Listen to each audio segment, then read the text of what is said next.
আসসালামু আলাইকুম। চলে আসলাম আজকে আপনাদের সামনে আরেকটি নতুন ভিডিও নিয়ে। ভিডিওটি আমাদের গাজীপুর কোনাবাড়িতে অবস্থিত তুরাগ নদীর পাশে হরিণতলা নামে পরিচিত একটি দর্শনীয় স্থান। প্রতিদিনই কম বেশি এখানে ভ্রমণ পিয়াসুদের ভিড় থাকে। বিশেষ করে শুক্রবার এবং ছুটির দিনগুলো আসলে মানুষের উপচে পড়া ভিড়, যা চোখে দেখার মতন।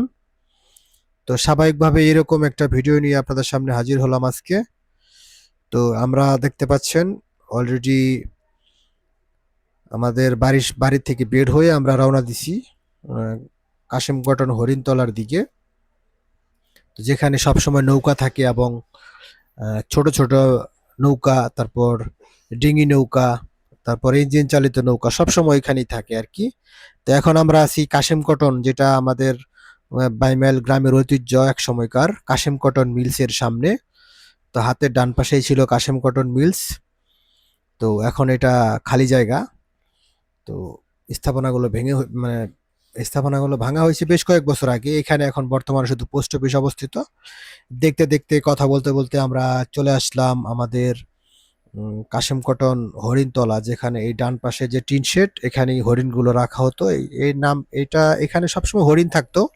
এই জন্যই মানুষ একেবারে বলতে বলতে জনস্রোতে পরিণত হয়েছে আর কি হরিণতলা। তো চলে আসলাম আমরা আমাদের তুরাগ নদীর পাশে বাইমেল চক, যেটাকে বলি আমরা বিল, বিলের পাশেই হরিণতলাতে। তো এখন আপনাদেরকে দেখাবো আমাদের নদীর ওই পাশে পাওয়ার প্ল্যান্ট, কড্ডার ওই পাশে পাওয়ার প্ল্যান্ট। এবং দেখতে পাচ্ছেন অলরেডি আমরা বের হলাম। তো এখানে একটি ফুচকার দোকান এবং বেশ কয়েকটা ফুচকার দোকান আছে এখানে। তো চারিদিকে শুধু পানি, এবং একটা সময় এখানে অনেক গর্ত ছিল। তো আস্তে আস্তে কালের বিবর্তন কালের বিবর্তনে এটা এখন একটা আপনার কি যেন বলে আপনার দর্শনীয় স্থান হয়ে গেছে আর কি। দর্শনীয় স্থান হয়ে গেছে, চলতেছে। দেখতেছেন এখানে জলকুটিরের মতন অনেকগুলো দোকানপাট আছে, এবং দেখবেন পশ্চিম পাশে সবসময় নৌকা থাকে। এবং সবচেয়ে মনোমুগ্ধকর দৃশ্য হচ্ছে এখানে জেলেরা মাছ ধরে। তো মাছ ধরার ভিডিওগুলো দেখাতে হলে আপনাদেরকে সকালবেলা ভোরে নিয়ে যেতে হবে এক সময়। তো আজকের ভিডিওতে আমি শুধু আপনাদেরকে এগুলোই দেখাবো। এই যে দেখেন এখানে অলরেডি একটা ক্যাফের মতন। তো যাই হোক, বাহিরে যে বাদাম বিক্রি করতেছে, এবং পাশেই আমাদের হরিণতলার পাশেই দেখেন নৌকা আছে। তো আজকে সাধারণত কোনো ছুটির দিন ছিল না, কোনো বন্ধের দিন নাই, তাতেই মানুষের এরকম ভিড় আর কি। আর যদি বন্ধের কোনো দিন থাকে বা ছুটির কোনো দিন থাকে, সেই ক্ষেত্রে মানুষ আরো অনেক বেশি থাকে। লোকে লোকারণ্য হয়ে যায় এই জায়গাটি। আগে একটা সময় শুধু চক আর চক ছিল। এখন তো আমরা এই জায়গা গিয়ে দাঁড়াতে পারছি। আগে এখানে দাঁড়ানোর মতো কোনো অবস্থা ছিল না, শুধু পানি আর পানি থাকতো। এখন মাটি ভরাট করে অনেকটাই অনেক কিছু হয়ে গেছে আর কি। যাই হোক, আলহামদুলিল্লাহ, এটা আমাদের এলাকার জন্য মঙ্গল। তো দেখতেছেন আপনারা নৌকা নৌকা দিয়ে যারা ভ্রমণ পিয়াসু তারা ঘোরাফেরা করতেছে, এবং আরেকটি নৌকা আসতেছে। এভাবে পালাক্রমে সবসময় চলতেই থাকে। কিন্তু শুক্রবার এবং অন্যান্য দিন আসলে, ছুটির দিনগুলোতে মাথা নষ্ট করা জনসমাগম হয় এখানে। এটা আমাদের অত্র এলাকায় যারা থাকেন তারাই বলতে পারবেন। এবং এখানে এবং নদীর ওই পাশেই দেখতে পারতেছেন পাওয়ার প্ল্যান্ট। এটা বিদ্যুতের একটি পাওয়ার প্ল্যান্ট।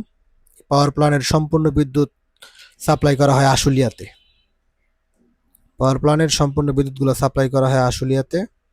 তো এই যে নৌকাগুলো দেখতে পাচ্ছেন, তো সবাই দেখতে থাকেন এবং উপভোগ করতে থাকেন। তো আসলে আমার কাছে মনে হলো যে আপনাদেরকে দেখালে হয়তো বা আপনাদের ভালো লাগবে, এই জন্য ভিডিওটা আপনাদের সামনে তুলে ধরা। তো আমি গিয়েছিলাম ওইখানে ফুচকা খেতে, এবং আপনার একটু হাঁটা চলাচল করতে বললাম যে ভিডিওটা শুট করে আপনাদেরকে দেখানোর চেষ্টা করি। তো ইনশাল্লাহ পরবর্তীতে এক সময় মাছ ধরার ভিডিওগুলো দেখাবো। এবং মাছ ধরার ভিডিওগুলো দেখতে হলে অনেক ভোরে যেতে হয়, বিশেষ করে রাত্রে 4টার দিকে 3টার দিকে যেতে হয়।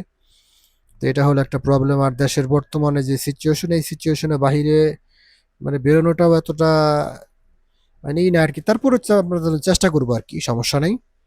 তো সবাই দেখতে থাকেন। তো ভিডিওটির মোটামুটি শেষ পর্যায়ে চলে আসছি আমরা। ভিডিওটি কিছুক্ষণের মধ্যে আমরা শেষ করে দিব। তো এটা হচ্ছে রাস্তা, হরিণতলার রাস্তা।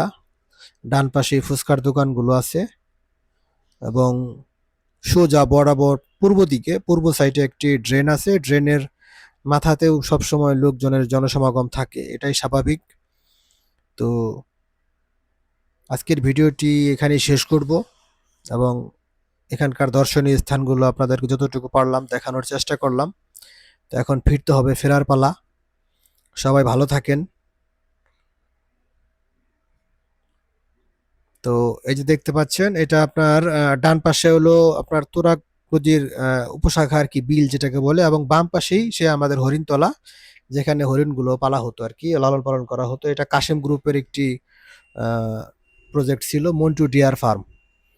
এটার ফার্মের নাম ছিল মন্টু ডিয়ার ফার্ম।